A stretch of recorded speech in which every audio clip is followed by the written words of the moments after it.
Cric-crac, le conte est hors du sac.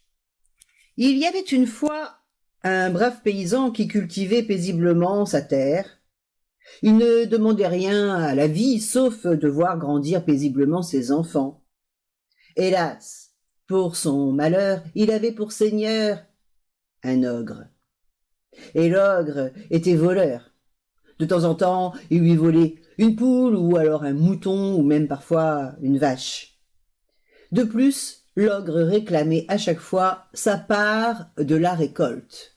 Une année, l'ogre vint trouver le paysan et lui dit « Bon, cette année, nous n'allons pas nous prendre la tête, nous ferons moitié-moitié. » « Quoi ?» s'écria le paysan. « Mais enfin, mais j'ai 6 enfants, moi, à nourrir. »« Bah !»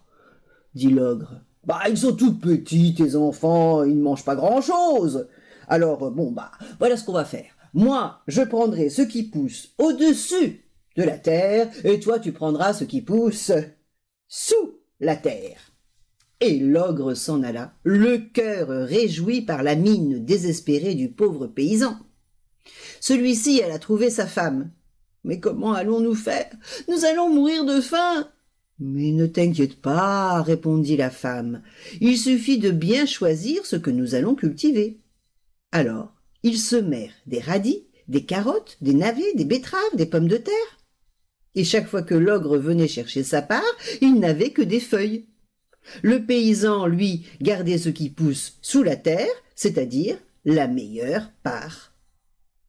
À la fin de l'année, l'ogre lui dit « Bon, alors, maintenant, nous allons changer. Hein. Donc, c'est toi qui garderas ce qui pousse au-dessus de la terre, et moi, je prendrai ce qu'il y a au-dessous. » L'ogre croyait ruiner le paysan, mais l'année suivante, celui-ci sema du blé, de l'orge, de l'avoine, du maïs. Cette fois encore, l'ogre fut le dindon de la farce, car il n'eut que des racines. Le paysan garda toutes les graines. Il en mit une partie dans son grenier et vendit le reste au marché. Avec l'argent gagné, il vécut heureux et tranquille. Mais l'ogre était de plus en plus jaloux du paysan, si bien qu'il décida de lui prendre toutes ses terres. Un jour, il vint le trouver et il lui dit « Alors, nous allons jouer au jeu de devine-bête. Tu connais ce jeu? Non? C'est très amusant. Chacun de nous va amener une bête inconnue et il faudra que l'autre devine son nom. Je reviendrai dans une semaine. Si tu ne devines pas le nom de ma bête, je prendrai toutes tes terres. » L'homme était bien embêté. Il dit à sa femme « Notre Seigneur est riche.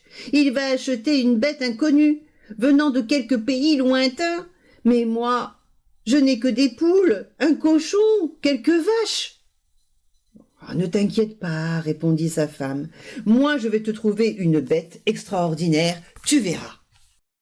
Puis elle dit aux enfants, vous allez rôder autour du château, sans vous faire voir, bien sûr. Vous allez essayer d'apprendre quelque chose sur la bête achetée par l'ogre.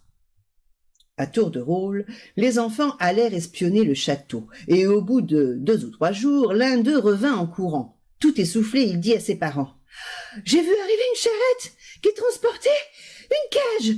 Alors je me suis approchée, sans me faire voir. Il y avait l'ogre et les domestiques, ils ont sorti de la cage une bête et ils l'ont poussée dans les tables.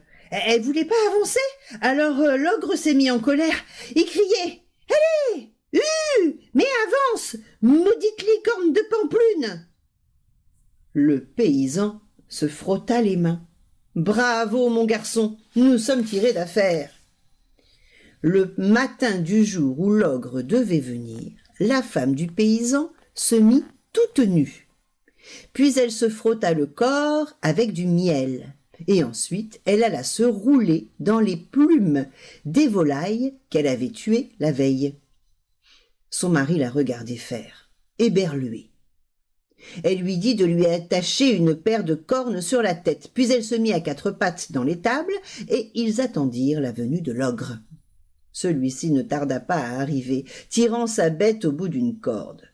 Le paysan s'approcha tranquillement, les mains dans les poches, jeta un coup d'œil à l'animal et dit « Quoi, monseigneur, c'est cela?